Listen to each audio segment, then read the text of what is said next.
When my daughter got married, I hid the fact that I had inherited a 2-story cottage worth 15 million rubles from my late godmother. Thank God I kept quiet.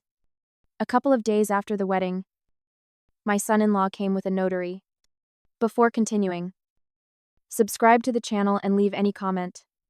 Your support helps develop the channel and share even more stories with you. Enjoy listening. It all happened somehow suddenly. The news of my godmother's death caught me in the midst of preparations for my daughter's wedding. I was just choosing between cream and white roses to decorate the hall when Marina Sergeyevna's neighbor called. She had no children. No husband either. Only an old Persian cat, Filia, who died last winter. But there was a luxurious 2-story cottage on the outskirts of the city, where modern high-rises neighbor a protected pine forest. She inherited the house from her father, a famous architect in the past, whose projects still decorate the central square of the city. I felt uncomfortable in the notary's office. His assistant, a young woman in a formal gray suit, kept adjusting her glasses and looking at me with a searching gaze. I couldn't believe my ears when the will was read. My godmother left me all her property, including a house with antique furniture, a porcelain collection, and a library of rare books, in memory of our friendship and in gratitude for many years of support. That's what the document said. I sat there stunned by the news, looking at the intricate pattern on the Persian carpet, while my assistant made an inventory of the property. According to preliminary estimates, everything was worth at least 15 million. It was hard to believe what was happening. At least for now. Lenachka's wedding was in 3 days. I rushed between the beauty salon, where the perpetually late Master Zhana was working her magic on my hair, the restaurant, the fussy administrator Pavel, and the studio where they were finishing up my dusty rose-colored dress. My daughter was beaming with happiness, and I was happy with her. Although a worm of doubt was constantly gnawing at me from within. Her chosen one, Vadim, worked in some investment company. He wore expensive suits and knew how to court beautifully. But something elusive was alarming in his too correct manners and memorized compliments. Maybe it was the barely noticeable falseness in his voice when he called me Mom, or the way he intently looked at the valuables in my house. Mom, why are you so thoughtful? Lena asked in the evening, when we tried on her wedding dress from a famous designer for the last time. She was spinning in front of the mirror, adjusting the lace photo, and I was thinking about whether I was doing the right thing by hiding the news about the inheritance. My dear, she was just tired. So much trouble. And she hadn't recovered from her godmother's funeral yet. And was the godmother sick? She suddenly asked. Stopping. No. The heart. Suddenly. I deliberately did not go into details, remembering how Vadim once casually inquired about the cost of the godmother's cottage. Intuition screamed that I should keep quiet about the inheritance. At least for now. I could not even explain to myself the reason for this caution. Perhaps it was the special sparkle in Vadim's eyes. When Lena mentioned that Marina Sergeyevna lived alone in a big house, or how he accidentally brought up the subject of the will at the pre-wedding dinner. The wedding was magnificent. The champagne flowed like a river. The guests danced until the morning, and the newlyweds looked incredibly happy. A day later, they flew off on their honeymoon to the Maldives, and I could finally breathe a sigh of relief. 2 weeks flew by like one day. One evening I sat down with a cup of jasmine tea and turned on the new season of Corona. The doorbell rang when the clock showed almost 10. Vadim was standing on the threshold, and next to him was an unfamiliar man with a worn leather briefcase and an attentive look. Good evening. Natalia Viktorovna. Meet Igor Petrovich, our family notary. Sorry for the late visit. The son-in-law scurried into the hallway without waiting for an invitation. But it was urgent. It concerned the future of our family. I silently let the uninvited guests in, noting to myself how unceremoniously Vadim inspected the apartment, like an appraiser at an auction. The notary, a heavy-set man of about 60, took a folder of documents out of his briefcase. Sit down, I pointed to the sofa, trying to hide my confusion. No tea or coffee, Vadim snapped. We won't be here for long. You see, Lena and I decided to start our family life with complete financial transparency, so to speak. Igor Petrovich busily laid out the papers on the coffee table. Here's the property division agreement. It's all very simple. You list all your assets, real estate, accounts. We draw up an official document stating that this is your personal property, not related to the young family. Why is this? I felt my back go cold. To avoid misunderstandings in the future. Vadim smiled his sly smile. I insisted on it. I have my own business, my own assets. I don't want any misunderstandings to arise. I looked at the documents, trying to collect my thoughts. Suddenly, I remembered how a month ago Vadim asked about my work at the library, about my pension savings, about the apartment I inherited from my parents. Then I wrote it off as polite interest. Of a future relative. I need time to think, I finally said. And to consult with my daughter. Lena knows. My son-in-law quickly replied. We've discussed everything. She fully supports me. Something in his tone made me wary. Lena had never been interested in financial matters. Moreover, she was categorically against marriage contracts and all this mercantile stuff, as she put it. And yet, I would prefer to discuss this with my daughter in person. I stood up, making it clear that the conversation was over. Natalia Viktorovna. The notary began briefly. Allow me to note that concealing information about property can have unpleasant consequences. I froze. There was a clear hint in his words. Vadim looked at me intently. And at that moment I realized that he knew about the inheritance. By the way. As if by the way. The son-in-law added. Today I met Klavdia Petrovna, your godmother's neighbor. A very talkative woman. I felt the ground slipping from under my feet. Klavdia Petrovna was the same neighbor who told her about her godmother's death. Of course. She knew about the will. The whole village was talking about it. It was already late. I resolutely headed for the door. Let's return to this conversation when Lena returns from her business trip. Of course. Of course. Vadim collected the papers. Just keep in mind that we have certain deadlines and certain levers of influence. When the door closed behind them, I sank helplessly into a chair. A whirlwind of thoughts swirled in my head. How did he know what levers of influence, and most importantly, did Lena really know? I reached for the phone, but stopped. Perhaps Lena was already asleep. Besides, what would I tell my daughter, honey? Is your husband trying to find out how much money I have, honey? It seems like your chosen one is just a regular fortune hunter. At that moment, the phone vibrated for a long time. An SMS came from an unknown number. I advise you not to delay the decision. Otherwise, you will have to explain to the tax authorities the origin of the funds for the purchase of the apartment in 2015. The night passed without sleep. I rushed around the apartment, going over the options. The SMS from Vadim did not give me peace. How did he find out about that old story with the apartment indeed? In 2015, I did not make the purchase entirely clean. Part of the sum was paid in black cash to save on taxes. A common practice at that time, but a tasty morsel for the tax authorities. In the morning, I went to the godmother's cottage.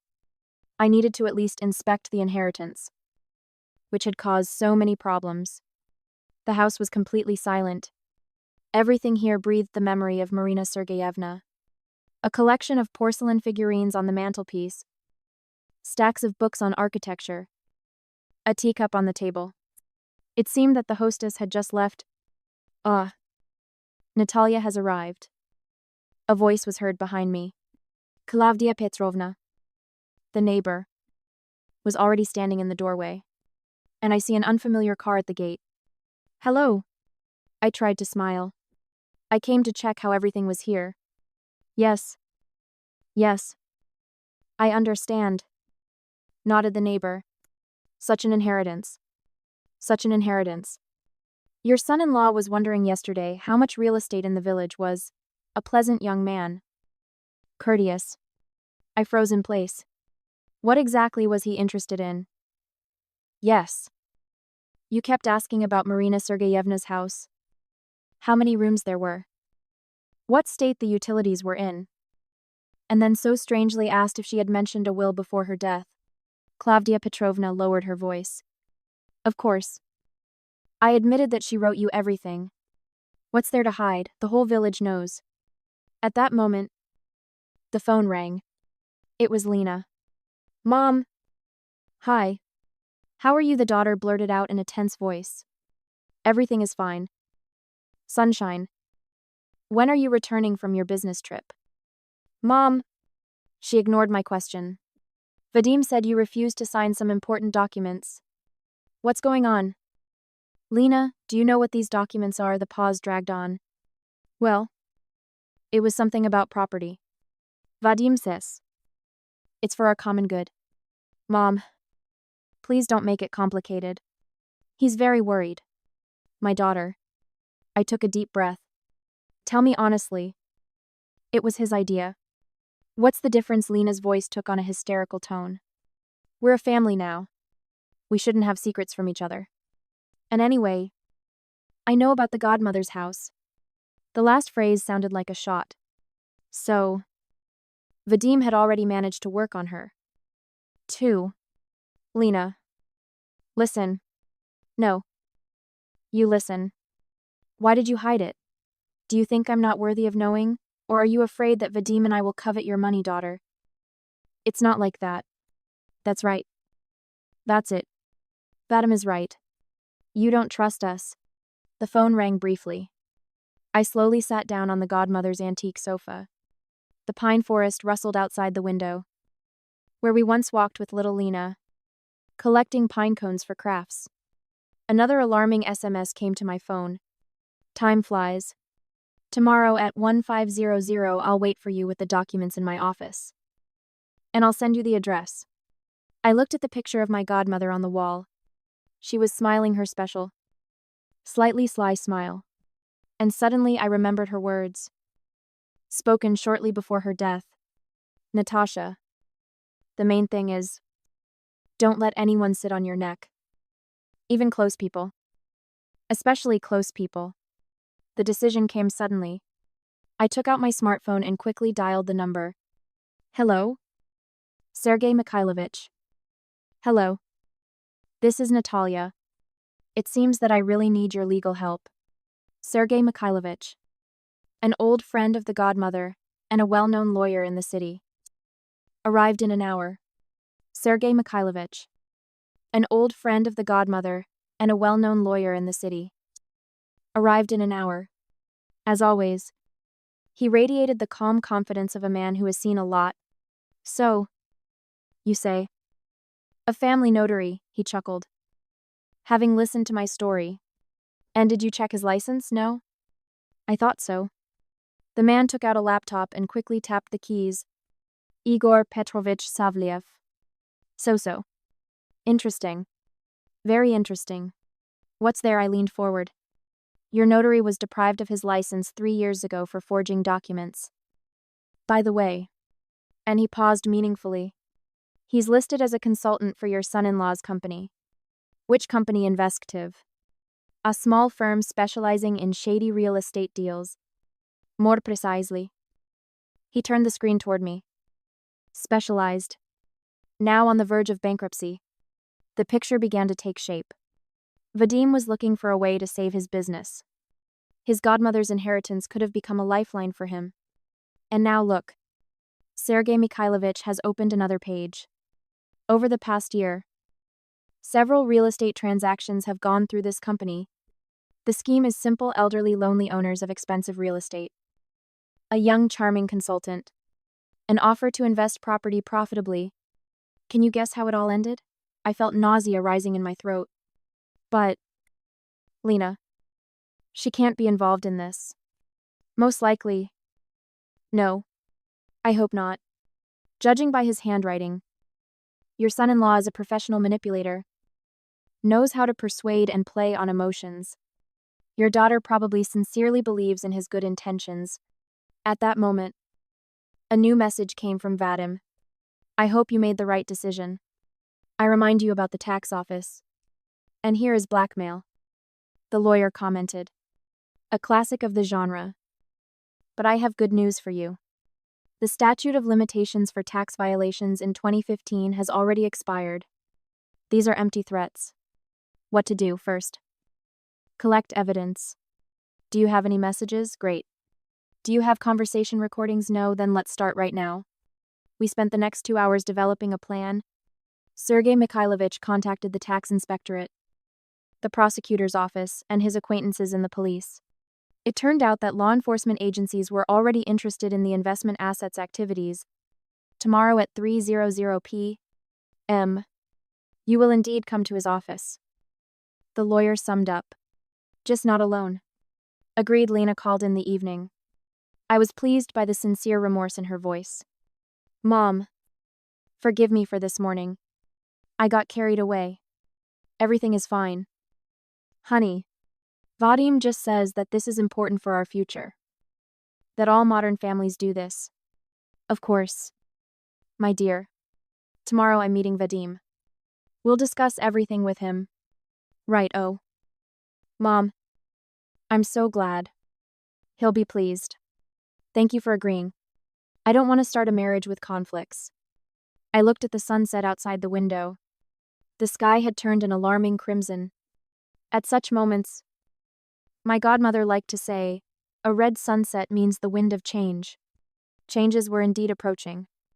I took an old photograph of Marina Sergeyevna from the closet, which I had kept for many years. I'm sorry. Godmother. I whispered. It seems that tomorrow your house will serve a just cause. One more time.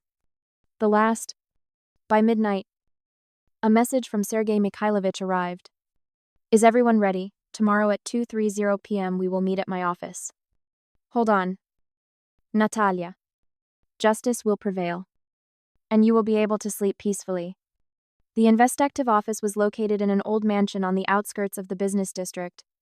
I climbed the creaky steps at exactly 1500. As agreed. A group of operatives sat behind me in cars parked nearby. There was a dictaphone in my purse and pre-prepared documents in my pocket. Vadim met me in a spacious office with pretensions to luxury. Leather armchairs, heavy curtains, a fake reproduction painting on the wall. Notary Savliev was standing nearby. As expected, side down, Natalia Viktorovna. The son-in-law radiated the confidence of a winner. I am glad you made a reasonable decision. Yes. I thought it all through. I took out a folder with documents. Here is an inventory of all property, including the godmother's house. Vadim's eyes gleamed greedily. He quickly leafed through the papers. Excellent. Now we only need to sign an agreement on, let's say, transferring management of the assets to our company. Purely formally. Of course. To protect family interests. And I feigned concern for the tax authorities. Oh. Don't worry. We'll solve this problem too. We have our own capabilities. Just like the investigative committee. A voice came from the door. 3 people entered the office. Sergei Mikhailovich and 2 plainclothes operatives. Vadim jerked toward the table, but one of the policemen grabbed his hand. I don't advise it. Vadim Andreevich Korshunov. You are under arrest on suspicion of fraud on an especially large scale, as well as attempted extortion and use of forged documents. This is a misunderstanding. Vadim tried to maintain his composure. I have a legal business. Tell this to the Kuznetsov family. Sergei Mikhailovich interrupted. And to the Petrovs. And 5 other families whom you have deceived over the past year. They have already given evidence. Savliev tried to slip away unnoticed. But the second operative blocked his way. And you, Igor Petrovich, have long been expected at the prosecutor's office. The story with the forged wills is not yet closed. Everything happened quickly and routinely. The clicking of handcuffs, the reading of rights. A short protocol. Half an hour later, an investigative team was working in the office, confiscating documents and computer hard drives. Mom, a tearful Lena appeared in the doorway. She had returned on the first flight. having learned the truth from Sergei Mikhailovich. Forgive me. I am such a fool. I hugged my daughter tightly. Kiet. Baby. The main thing is that everything was revealed in time and you and I did not lose anything. Well, how did you guess intuition? I smiled. And my godmother helped. Remember how she always said a good person will not pressure or threaten? A week later, the trial took place. Vadim and his accomplice were arrested. The case received a glare. It turned out that over the past few years they had deceived dozens of people, taking away real estate through fictitious contracts and forged documents. Lena took the betrayal hard, but gradually came to her senses. You know, Mom, she said one day when we were sitting in the godmother's garden. Now I understand why you kept quiet about the inheritance. It wasn't that you didn't trust me. You saw right through him. We decided to keep the godmother's house. We renovated it and opened an art studio for children in one part. Marina Sergeevna would approve of this. Now her favorite peonies grow in the garden white, pink, burgundy. Recently, Lena met a young art history teacher. He teaches classes in our studio. A good guy. Sincere. But the main thing is that his eyes do not have that predatory gleam that I noticed in Vadim. And when he looks at Lena, there is so much warmth and care in his gaze that even my mother's heart is calm. Everything will be fine.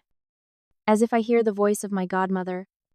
The main thing is to remain true to yourself and not compromise your conscience. I nod in response. Now I know for sure that she was right. Story 2. By 3 weeks from the day my sister reappeared and filed in Westchester Family Court. A judge could have ended the life I built for my nephew with one sentence. That is what I feared. Not because we had done anything wrong, but because whispers can travel faster than facts, and courts only see what you can prove. I am Samantha Pierce, Vice President of Marketing at a New York fintech. The high-achieving, high six-figure type who color-codes calendars and keeps backup chargers in every bag. I thought I understood betrayal, missed birthdays, lopsided favors, the small family debts that never get paid back. I was wrong. 10 years earlier, a ranger in the Hudson Highlands called me after midnight about a 5-year-old boy who would not speak to anyone except me. My nephew. Evan. Here is the part that matters for the record. Westchester County Child Protective Services placed Evan with me that night under kinship care. By the next morning, Westchester Family Court issued a temporary order that put his safety in writing. No drama. Just a form. A signature. And a promise I intended to keep. That promise would become the defense against everything that came later. I am the responsible one. You probably know my type. Scholarships instead of allowances. 2 jobs through college. Family calls when something breaks. And somehow you have the toolkit and the time. Strong, they say. Strong is a polite word for always on. If you have ever been the person who buys the groceries, pays the copay, and remembers the passwords, tell me where you are watching from. This story is for you. My family's pattern was set early. Rovan, my brother, kept his word even when it hurt. He left a carefully structured trust for his son that would remain locked until Evan turned 21. Alyssa, my older sister, kept her spotlight. New reinventions. New explanations. The same empty center. I kept the receipts. And I mean that literally. Looking back now, it still amazes me how much safety you can build out of quiet routines and boring documentation. I work in systems, so I built one at home. A folder on my laptop labeled Evan, mirrored to the cloud, and a physical drive. Subfolders for school, medical, activities, and communications. A spreadsheet that logged everything from parent-teacher meetings to therapy sessions. Ring doorbell clips that showed him arriving home at the same time. Night after night. Bank statements and payment app screenshots that told a simple story in black and white. This is a stable life. Paid for on time. I did not know who I would need to show it to. I only knew that one day, someone would demand proof. The night Alyssa returned, All of that preparation stopped feeling obsessive and started feeling like insurance. She did not knock. She made an entrance. Smile for the camera. Hair curled. A white Lamborghini idling at the curb like a dare. She used the word mother as if a decade had not passed. She talked about opportunities as if cash were love. And before I could finish a cup of coffee, the rumor mill started to hum. What they did not know was this. I am very calm when chaos wants a show. I do not fight noise with noise. I fight it with evidence. I already had the receipts, the timelines, the ring clips, and the school letters. I knew the difference between a boundary and a wall. I knew the difference between a threat and a case file. So here's our starting line. Clean and accurate. Westchester County. I was 30 when the ranger called. I am 40 now. Evan was 5 then. He is 15 now. He is thriving. The trust his father left remains locked until he turns 21. Exactly as written.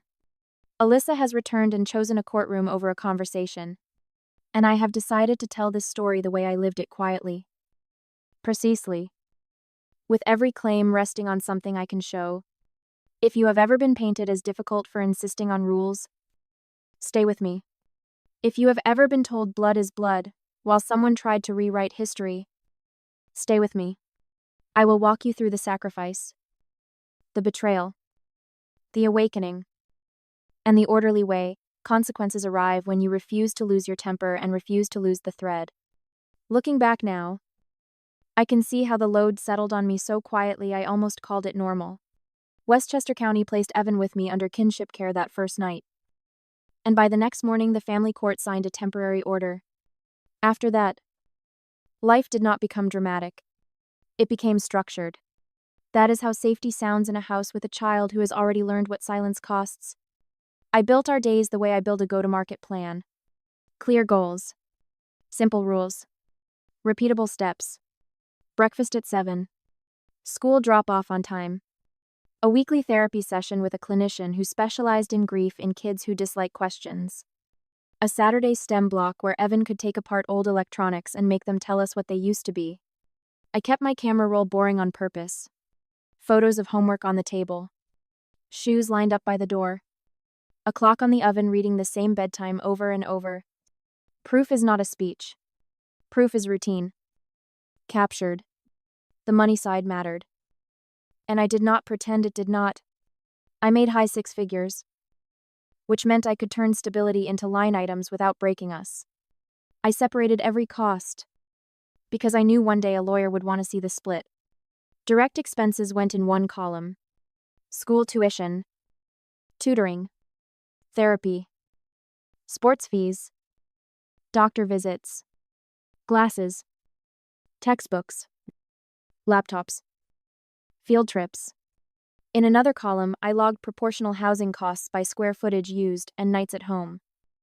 Because a roof and heat are not free, and a judge appreciates math that respects reality. Over the most recent 30 months, the direct spend averaged about $18,000 per month. That added up to roughly $540,000 across tutoring, therapy, and a private school program that fit how Evan learns. For 2 years, that tuition was about $38,000 per year. After scholarships kicked in, I reduced the tutoring line and kept the therapy line steady because a calm nervous system is not negotiable. Looking back now, I see how those numbers were not just payments. They were a map of what we valued. We chose skills over status. Summer programs in coding and robotics over vacations designed for photographs. Track fees over luxury gear. A ventilation system in the garage based on OSHA guidance rather than a flashier car I did not need. I documented the safety choices too. Masks and eye protection on the shelf. A printed checklist on the wall that Evan initialed before he ever touched a tool. If anyone asked later whether a 15-year-old was allowed to learn in a garage, I wanted the answer to be yes. And here's how we made it safe. Family roles do not change because you wish them to. I was the responsible child long before I had a title or a team. Scholarships instead of allowances. 2 campus jobs instead of fall break. I did my laundry in a coin-op basement and learned to spot dryers that steal quarters. I graduated without debt and with a resume a little heavier than it should have been. Meanwhile, my sister Alyssa never met a reinvention she did not try. A new course. A new coach. A new story about how the world had wronged her and what would fix it this time. My mother called me strong in that careful tone people use when they are praising you for absorbing what they gave someone else. The golden child and the scapegoat is an ugly pattern because it works. The golden child fails softly and lands on a cushion. The scapegoat succeeds loudly and gets a list of new tasks. When Rowan died, that balance tilted further. He left a trust for his son that would remain locked until Evan turned 21. It was the most Rowan thing he could have done.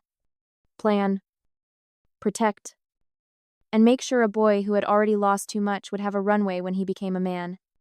The trust would not save a child from grief. It would, one day, give him choices. I held to that. Choices are oxygen. We did not live inside a courtroom for a decade. We lived inside evenings that smelled like pasta and garlic and graphite from pencil tips. Evan did not become a project. He became himself. Quiet. Focused. The kind of kid teachers depend on when other kids are wobbling. I ran track because running quieted him. He built robots because puzzles soothed him. He did not post much. He read the comments under other kids' posts and decided the internet did not need to know his face in order to doubt it. I did not argue. You cannot demand openness from a child who had to learn self-protection early. Looking back now, there were 3 checks that told me our system was working. The first came from Westchester County CPS a few months in. A routine follow-up to close the initial placement. They visited, saw the charts on the fridge and the shoes by the door, spoke with Evan's therapist, and closed the file with no concerns. Years later, there was a brief wellness check when the school nurse updated contact protocols. Again, no issues. And in the year before Alyssa returned, our pediatrician wrote one of those simple letters only doctors know how to write. Healthy. Growing. Meeting developmental expectations. It took 2 sentences to say what my folders had been saying for years. Not all sacrifice is money or time. Some of it is restraint. I never spoke poorly of Alyssa to Evan. I answered questions directly when he asked them. And I let the silence sit when he did not. I kept photographs of his father where they were easy to see and did not editorialize about the man who left the frame. When milestones came, I acknowledged the missing chair and moved on. Children do not need you to craft a villain to understand what a hero is. They notice who shows up and who does not. Prudien. I did say no. And I said it more often than I had ever allowed myself before. I said no to late-night calls that wanted money with no plan. I said no to family dynamics that expected me to fix a mess I did not make. I said no to being the person who absorbed everyone's emergency and somehow apologized for not smiling while I did it.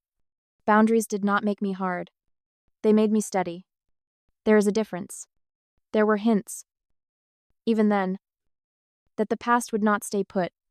Alyssa would surface in a group text now and then with a grand idea and the same old timing.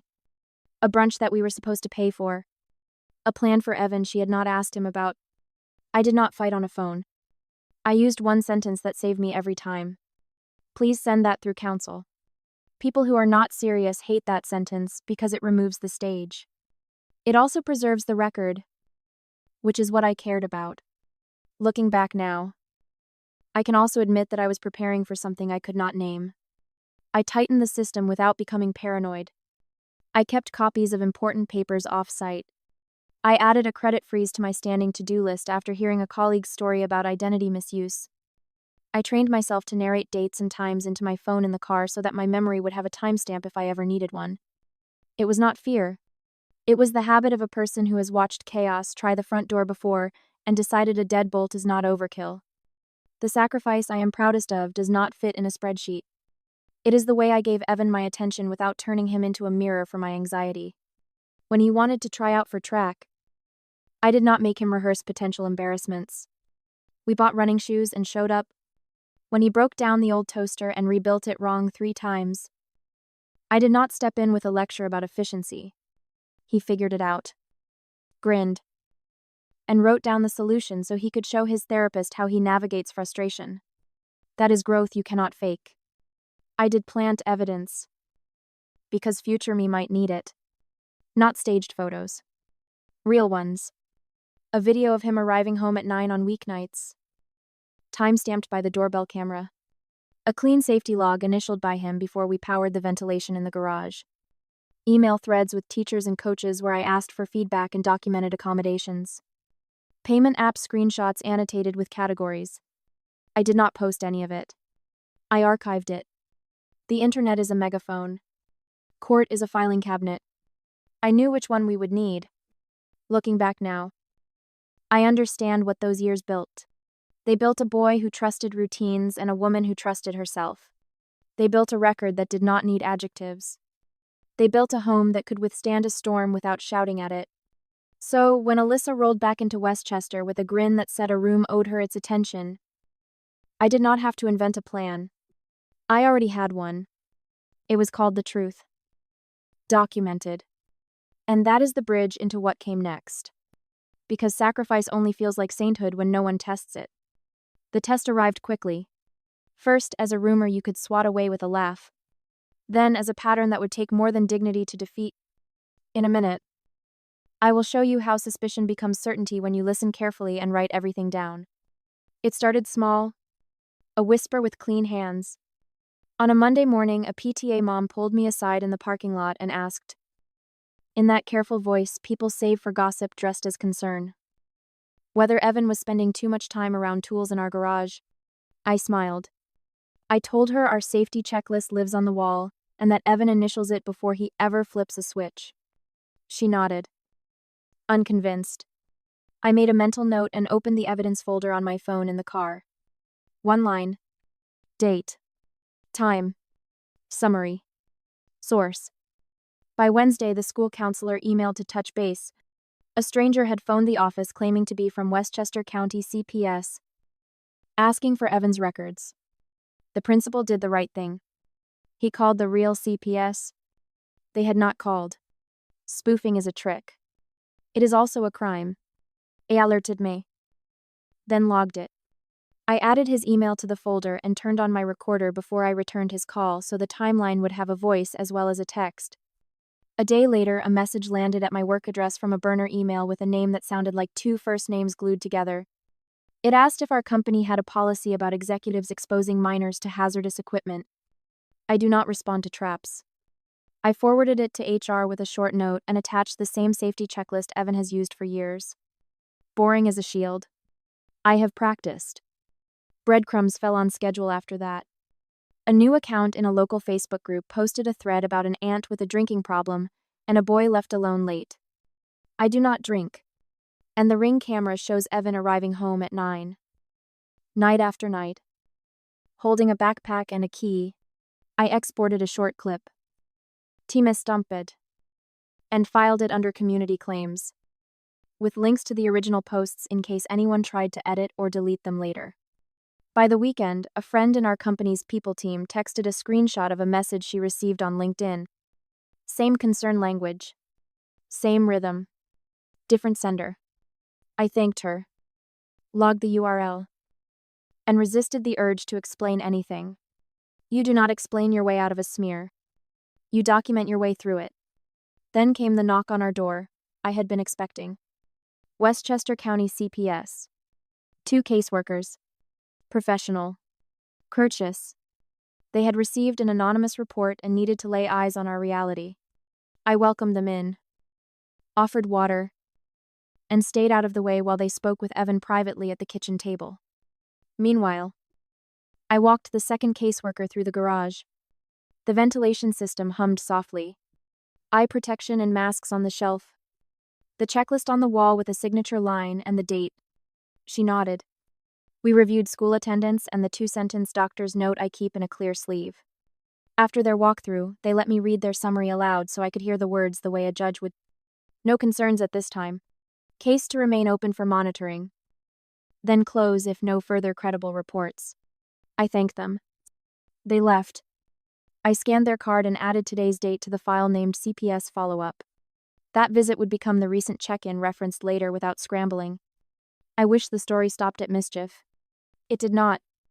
The group chat surfaced on a Tuesday night. A cousin pinged me and asked if I wanted a laugh or a warning. I said both. He forwarded screenshots from a larger message thread where Alyssa's new boyfriend, a man who sells the performance of luxury for a living, bragged about a plan to soften my reputation on LinkedIn and introduce doubts in the school board's ear. His screenshots included an image from a smaller chat where Alyssa workshopped lines about putting Evan somewhere with discipline so she could focus on building a brand. People in that larger chat did not love it. One of them exported the entire exchange and sent it to my cousin. I did not trust screenshots on faith. I saved the originals, captured the message headers from the app export, and wrote down the device logs that showed when each image hit my phone. Metadata is not glamorous. It is how you make a rumor hold still. I still needed a voice. Not my interpretation. Not someone else's outrage. Her words. Clear and attached to a moment. I did not want a stunt. I wanted admissible truth. We found it by sitting still. Evan's teammate from robotics has an older sister named Maya. She is 21. Lives in Williamsburg. And does what smart young people do in New York.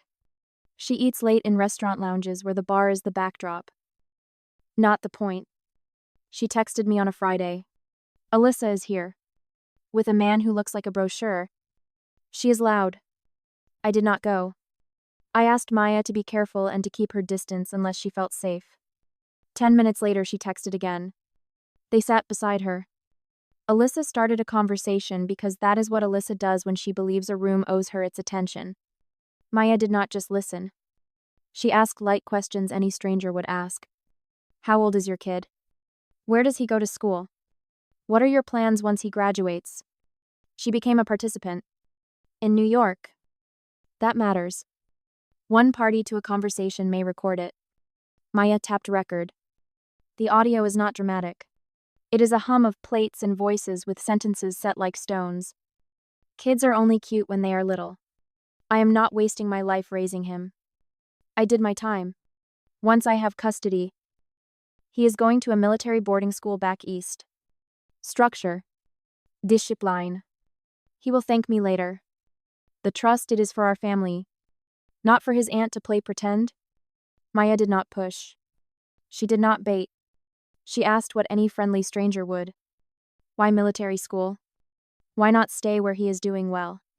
The answers were even plainer. New circles. Better polish. A life that looks the part. She sent me the file and then wrote 2 lines that steadied me. I was part of the conversation. I will testify if you need me. I copied the file to 3 different places and had her email it to me so the header would capture time and IP. We now had more than a rumor. We had intention. In Alyssa's own voice. Captured legally by someone who was present and engaged. Within an hour, a different kind of alarm went off. My phone buzzed with a fraud alert from a lender. A lease had been opened in my name for a luxury vehicle. The system flagged it because my credit profile does not fit that category. I called the number on the back of my card, went through the security questions, and listened while the agent read the file to me. My social security number, my address, a signature that looked like mine if you squinted, the model and color, a white Lamborghini. I asked for the dealership and the date. Then I said the only sentence that mattered. I did not authorize this. I filed a report with the Westchester police that night and froze my credit with the bureaus before I went to bed. The next morning, the lender's fraud unit called back. They had reviewed the documents. Clear indicators of identity misuse. They opened an investigation and asked a simple, pointed question. Do you know where the vehicle is? I knew where it would be. That same night, Alyssa had bragged in her group chat about a family dinner at a restaurant in White Plains, complete with a time and a reservation name. The screenshots captured the name. The app headers captured the timestamps. I gave the lender what they needed. Then I put my phone face down and forced myself to breathe. Lenders on forced contracts. Police build cases. I did not need to show up with a camera. I needed to stand back and let the right people do their jobs. By then, the pattern had stopped pretending to be noise. Anonymous calls to schools, coordinated LinkedIn messages, a CPS visit that ended with no concerns, a lounge recording that said the quiet part out loud, A fraudulent lease in my name for the car idling at my curb a week earlier. A group chat that treated my life like a campaign plan. It was all of a piece. Not a misstep. A plan. I did one more thing before I slept.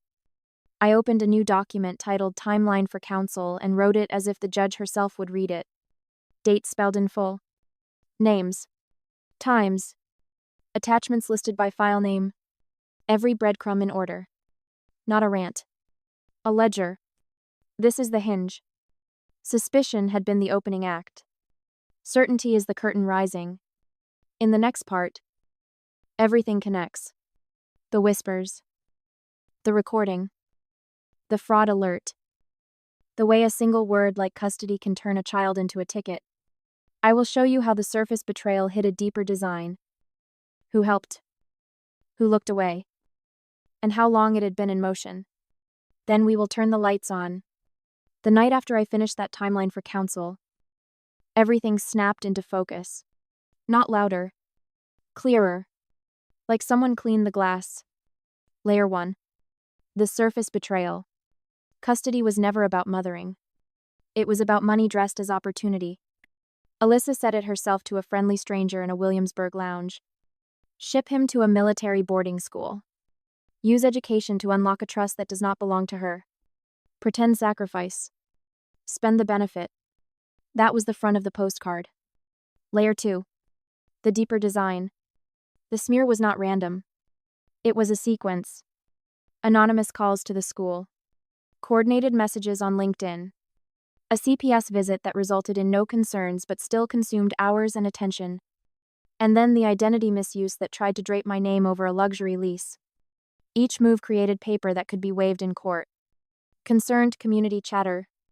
School questions. A so-called lifestyle that made me look careless with a child. The design was not to prove I was unfit. It was to make me look uncertain and make a judge hesitate. Hesitation is a lever. You pull it and a boy's life moves. Layer 3. The pattern beneath the design. Alyssa has always believed rooms owe her applause. She picks tools that reward performance. Fast cars. Loud entrances. People who like proximity to shine and do not read terms and conditions. The boyfriend. The dealership employee who did not mind a smudged signature if the commission looked good. The burner accounts that sound like real people until you read 2 sentences in a row. None of this was new. It was just finally organized. The moment of truth arrived with the sound of nylon straps singing. I was not the person filming. I was across the street. Behind a row of maples. Hands in my coat pockets. Phone face down. The lender's fraud unit had coordinated with the restaurant and the lot manager in White Plains. With Westchester police notified. To avoid any breach of peace. Valet lights washed the pavement in soft gold. The tow operator worked with quiet precision, announcing each step and keeping his voice calm. He had a clipboard. He had the contract file. He had a printed copy of my police report. He did not need indignation. He had process. The Lamborghini rose an inch at a time. Alyssa's face moved through 3 familiar stations surprise. Denial. Performance before settling into the hard shell she uses when an audience will not cooperate. She looked right at me, though I was barely in the light, and said, "You did this to humiliate me." I did not raise my voice. I said the only sentence that mattered. I did not sign for that car. The lender confirmed fraud and is enforcing its contract. Then I stepped back so the operator could finish without a scene. Sensory details stay with you whether you want them to or not. The soft click of a ratchet. The faint smell of hot brakes and winter air. The way a puddle takes the color of taillights and makes it look like something is bleeding. I remember the valet's eyes wide.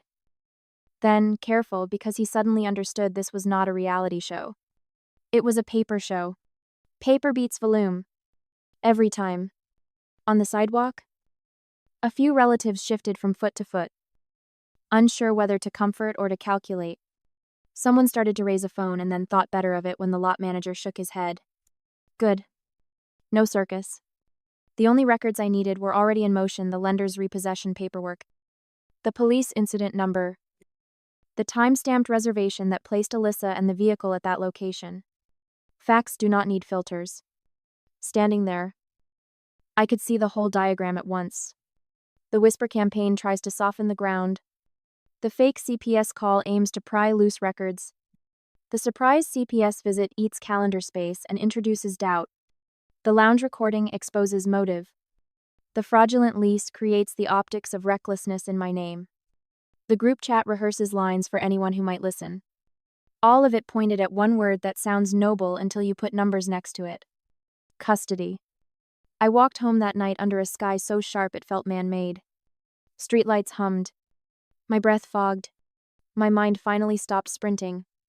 The fear that had shadowed me since Alyssa's first knock gave up its shape. It was never that she would win on the merits. It was that she would exhaust me into a mistake. That is how people like her succeed. They turn your dignity into a liability by making you defend it every hour. So I did the opposite of what she wanted. I slowed down. I reviewed everything with fresh eyes. Like a stranger hired to audit my life. First, the recording. It was clean. Maya asked natural questions. She was a participant. New York's one-party consent covered her. I had the original file. The email header. And Maya's text offering to testify. We drafted an affirmation for her to sign under penalty of perjury. And my attorney, Thomas Brennan, scheduled a preparation call so she would know exactly how to anchor what she heard in time and place. Second, the CPS contact. We had the recent Westchester visit logged. With the worker's card and the summary I read back to them word for word. No concerns at this time. We prepared a polite letter for the agency's counsel requesting a custodian of records or a caseworker to appear if necessary, so the judge would not be asked to take our word for anything. Third, the school and doctor. The principal had already documented the spoofed call and his verification steps. He agreed to provide an affirmation and appear if subpoenaed. The pediatrician's letter said simply what needed saying. Healthy. Growing. Meeting expectations. No one tried to turn it into a speech. Fourth, the fraud. The Westchester police report was filed. The lender's fraud unit had written confirmation that the documents were not mine, with a plan to refer any evidence of identity theft to detectives. The repo paperwork listed the date, time, and location, along with the lot manager's cooperation. The chain of actions flowed in the correct order report to police. Linear validatus. Vehicle recovered without disturbance. Clean edges. Finally, the money. I rebuilt the financial summaries in 2 columns, so even an unfriendly reader could not twist them. Direct child expenses in one tuition.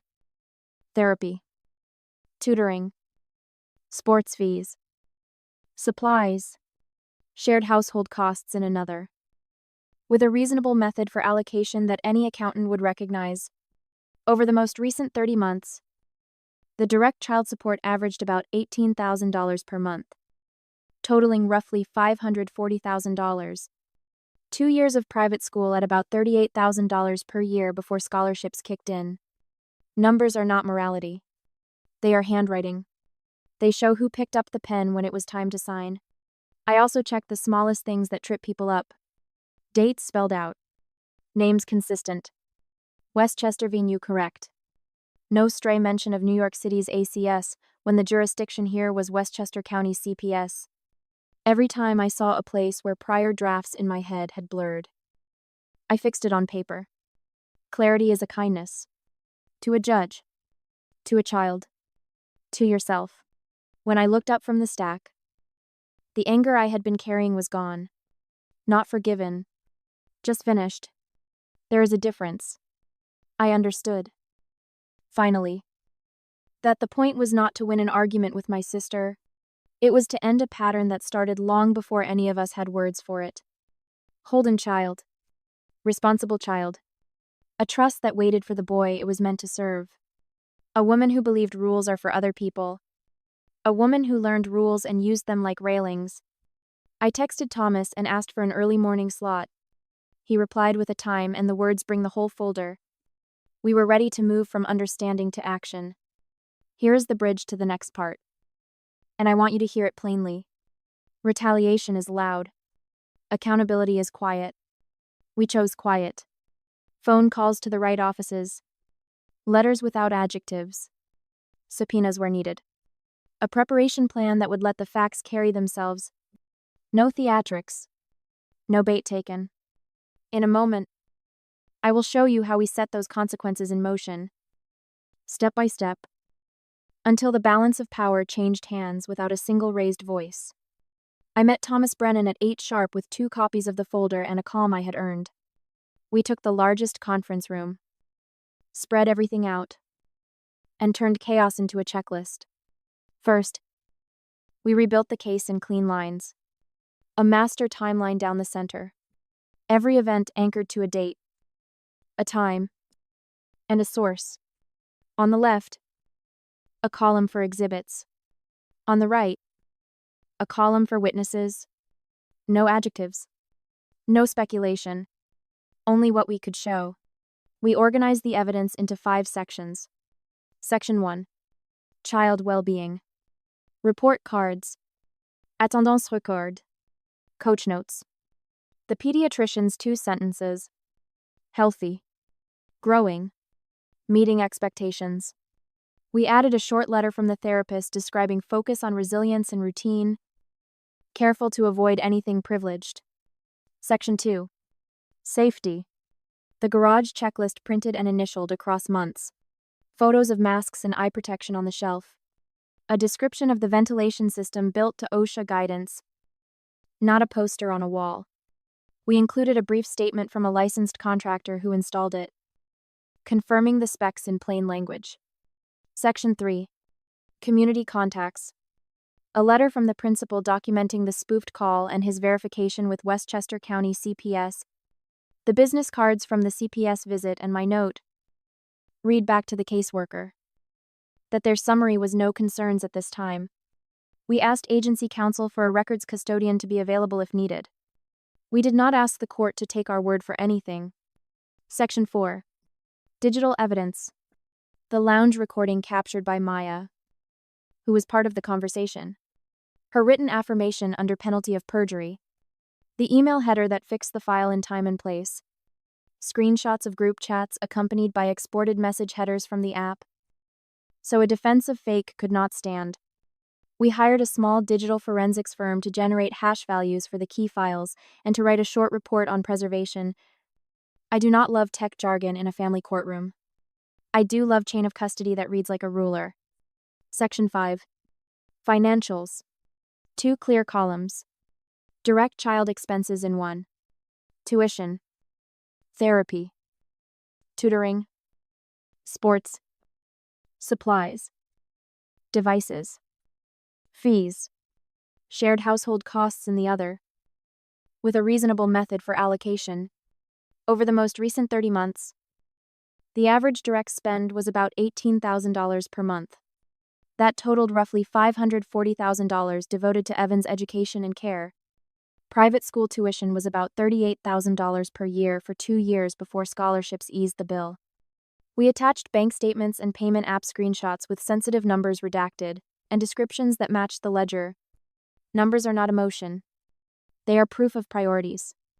Then we addressed the fraud. I had already filed with Westchester Police and frozen my credit.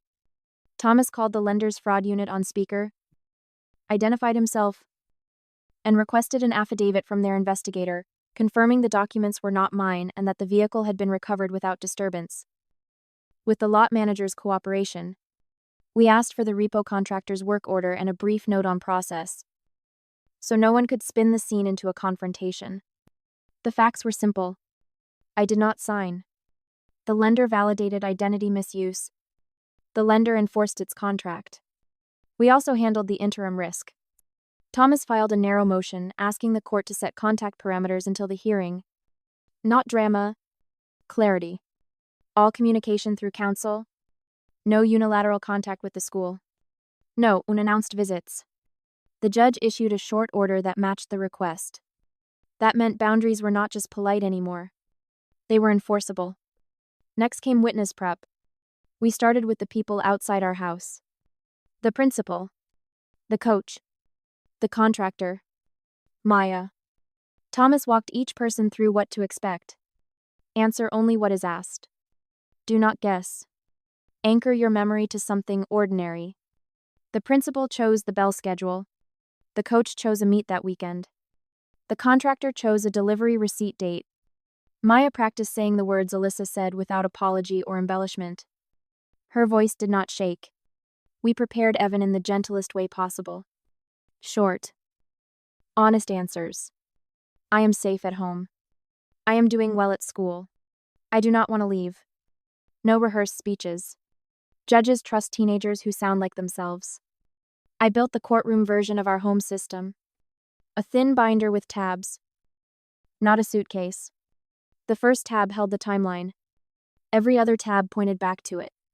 When the judge looked up, I could answer a question in one sentence and then place a single page in front of her hand. It is amazing how much power is in a quiet page. We thought beyond the hearing, too. Thomas drafted a brief, factual statement for after the ruling. 2 sentences thanking the court and noting that an identity misuse matter had been referred for review. No adjectives. No victory lap. Just the truth. Offered once. I made one more set of calls. First to Westchester County CPS Counsel to confirm availability if the judge wanted a witness. Then to the detective assigned to the identity theft report to make sure our contact details were current if the lender referred materials. Then to the school to confirm that interim contact would be through counsel. Not to escalate. Too stabiliza. We handled the last logistics quietly. Instead of dumping files, we curated a few ring clips, Evan arriving at 9. 3 nights in a row. Backpack and key, and added a printed index with timestamps so the court could take notice without watching video. We brought extra sets for the clerk and charger cables because hearings run long. Overpacking looks nervous when you are new. It reads as professionalism when you are not. Mid-prep. Alyssa's attorney asked to talk informally. Thomas replied, "Please send proposals." In writing, they wanted joint custody, immediate access to educational funds, and a fall boarding school plan. We declined in 2 calm paragraphs.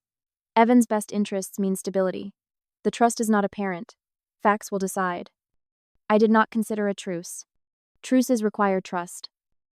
And we had systems, witnesses, and a boy who deserved a home. Not a lever.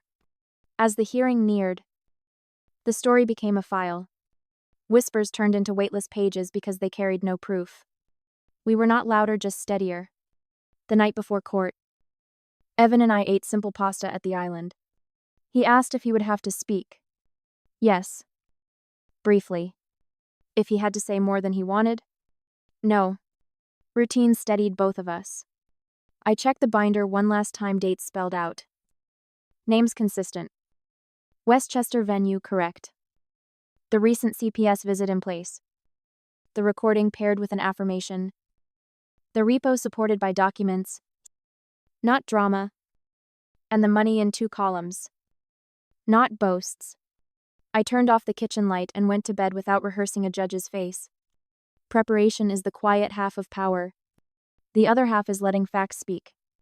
Westchester Family Court runs on paper and patience. We arrived early. Binder thin and ready. Alyssa's counsel sold transformation. Pitching joint custody as a bridge, and boarding school as a blessing. Thomas presented Evan report cards. Attendance. Coach notes. The pediatrician's 2 lines healthy. Growing. Meeting expectations plus the recent CPS check that found no concerns and the interim contact order routing everything through counsel. Witnesses followed. The principal described the spoofed call and his verification with Westchester CPS. The contractor explained the ventilation in plain English. Maya, a participant in the lounge conversation, authenticated the recording. The court accepted it. The lender's fraud affidavit walked the judge through my police report. The lender's review. And a peaceful recovery of the vehicle at a White Plains restaurant. I testified to our routine and the 2-column ledger over the most recent 30 months. Direct child expenses averaged about $18,000 per month. roughly $540,000 toward Evan's education and care. With 2 years of private school at about $38,000 per year before scholarships, Evan spoke less steady. Brief. Clear. Safe at home. Doing well. No boarding school. Alusa testified. The judge asked one clean question: which is true, your sober plan today or the plan heard on the recording that night after a short recess? The ruling came the way justice often does, quietly. In order. Petition denied. Guardianship remained with me. A 3-year order of protection barred direct contact with Evan and his school without court approval. Identity misuse issues would move through detectives. Then, if warranted, the district attorney. Best interest is a record, the judge said. No applause. We thanked the clerk, stepped into the small hallway, and left. At home, I posted 2 sentences. Westchester Family Court affirmed the current guardianship. An identity misuse matter has been referred to the proper authorities. Facts were enough. Consequences arrived on their own clocklender and police closed loops. The school routed inquiries to counsel. CPS closed the anonymous case with no concerns. A brand quietly pulled a post, and a landlord asked for keys back. When a relative suggested grace, I answered, grace is not access. The order protects Evan. We will honor it. Equilibrium returned fast. Dinner at Seaton. Homework at the island. A short run at dusk. Minimal exposure recording in court. Not online. Repo documented by the lender. Not me. A brief LinkedIn note that did not invite a fight. Dignity is a choice, you repeat. We did not throw a party. We kept our schedule and planned the small CNC for spring. When you build correctly, the reward is simple: a roof that keeps the rain out,